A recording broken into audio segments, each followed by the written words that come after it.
Aurora didn't just win M7, they may have changed how Mobile Legends is played at the highest level.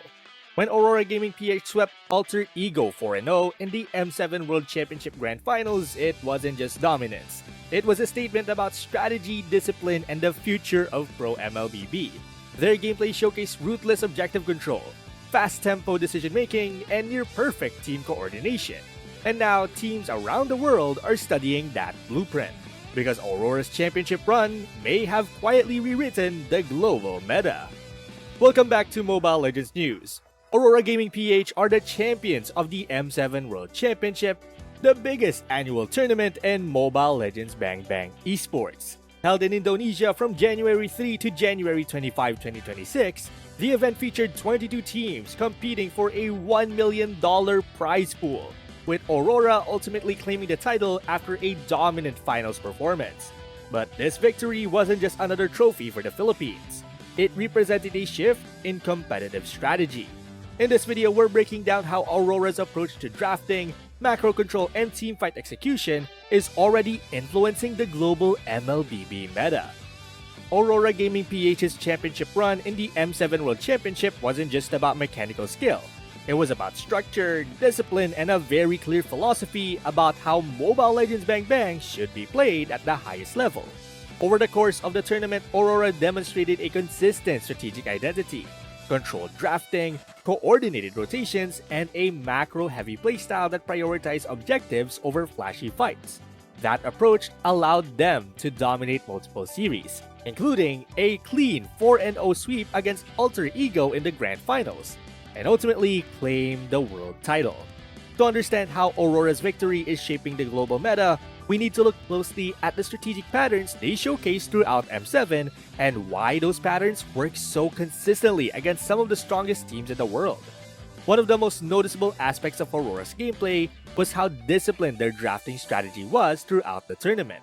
Instead of relying on risky niche picks or experimental compositions, Aurora consistently drafted heroes that offered reliability, synergy, and strong objective control. Their drafts rarely looked chaotic or unpredictable. Instead, they followed a structured philosophy that emphasized balance and clear win conditions. Most of Aurora's compositions revolve around stability in every lane. Their XP laner was usually tasked with playing durable heroes capable of anchoring teamfights and absorbing pressure in side lanes.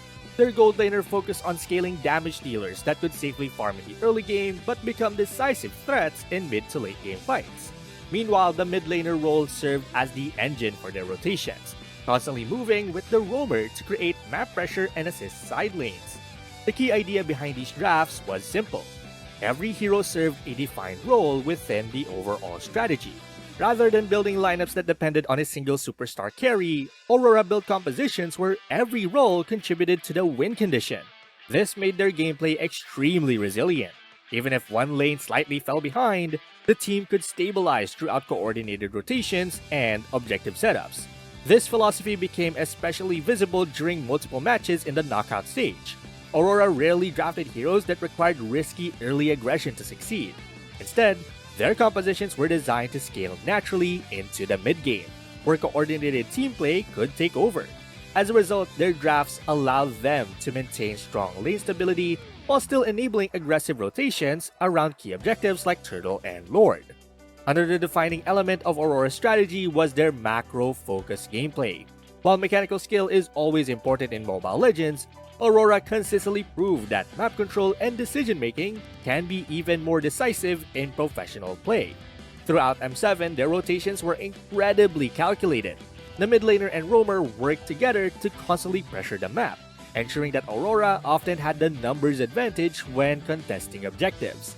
Instead of randomly looking for fights, they focused on positioning and vision control.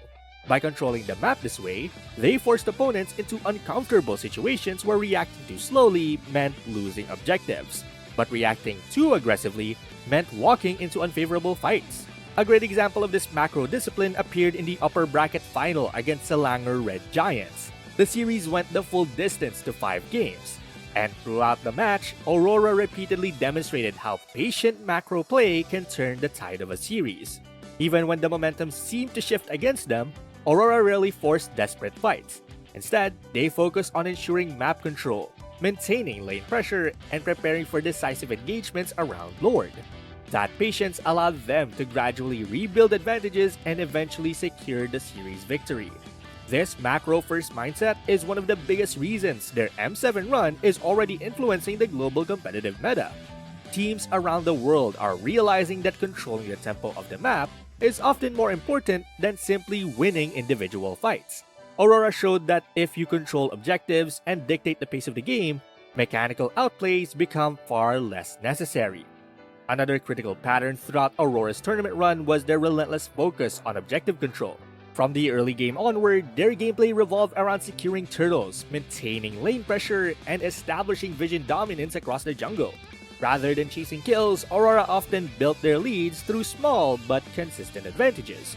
Early turtle control provided gold and experience benefits. Side lane pressure forced opponents to split their attention across the map, and vision around key jungle areas allowed Aurora to predict enemy movements and prepare for upcoming fights. These advantages gradually snowballed into stronger map control, which eventually opened opportunities to secure Lord and break enemy defenses. For me, one of the most impressive aspects of their objective play was how disciplined they were when approaching Lord fights. In many of their matches, Aurora didn't rush the objective the moment it spawned. Instead, they first pushed out side lanes to force opponents to respond. Once enemy players revealed themselves clearing waves, Aurora would establish positioning around the Lord pit. Only after securing that positional advantage did they fully commit to the objective.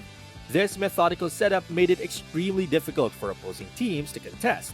By the time the enemy tried to engage, Aurora already controlled the area and could dictate how the fight unfolded. That level of patience and preparation is something many professional teams are now trying to replicate.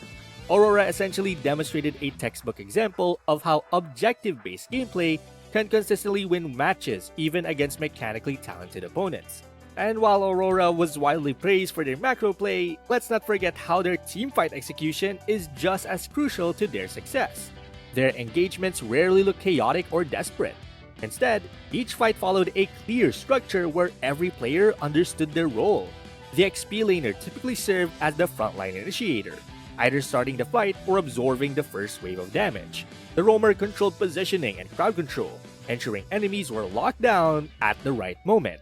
Meanwhile, the damage dealers stayed carefully positioned behind the front line, maximizing sustained damage without exposing themselves to unnecessary risk.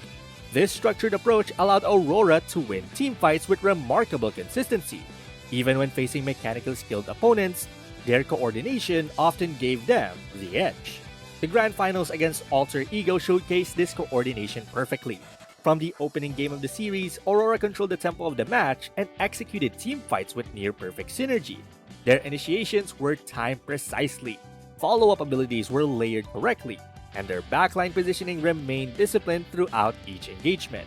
The result was a decisive 4-0 sweep that demonstrated just how effective their structured playstyle had become by the end of the tournament. And yet another key factor behind Aurora's success was their ability to adapt mid-series when necessary. Even with a clear strategic identity, they remained flexible enough to adjust their approach depending on the opponent. The upper bracket final against Selangor Red Giants once again highlighted their adaptability. After falling behind in parts of the series, Aurora made subtle but crucial adjustments. They shifted their focus towards stronger late-game setups and improved their control over Lord objectives, allowing them to stabilize the series and eventually secure the win. This adaptability highlights an important lesson for the competitive scene. In modern Mobile Legends esports, preparation alone isn't enough. Teams must also be capable of adjusting their strategies mid-series, whether through draft changes, rotation adjustments, or different objective priorities. When all these elements are combined with disciplined drafting, macro-focused gameplay, objective prioritization, coordinated teamfights, and strategic adaptability, you start to see the blueprint Aurora created during M7. Their championship run represents a shift towards a more structured style of play. Instead of chaotic skirmishes and individual heroics, the modern competitive meta is increasingly defined by teamwork, map awareness, and strategic execution. And that's why Aurora's victory matters so much. When a team wins the biggest tournament in the world with a particular playstyle, the entire competitive scene pays attention. Coaches study the drafts, analysts review the macro decisions, and teams begin experimenting with similar approaches in their own strategies. Aurora didn't just win the M7 World Championship. They showed the world a blueprint for how the game might be played at the highest level moving forward. Aurora's M7 victory is redefining the global MLBB meta. Teams are now prioritizing disciplined macro play, flexible drafts, and coordinated compositions, showing that structured strategy can outweigh raw individual skill.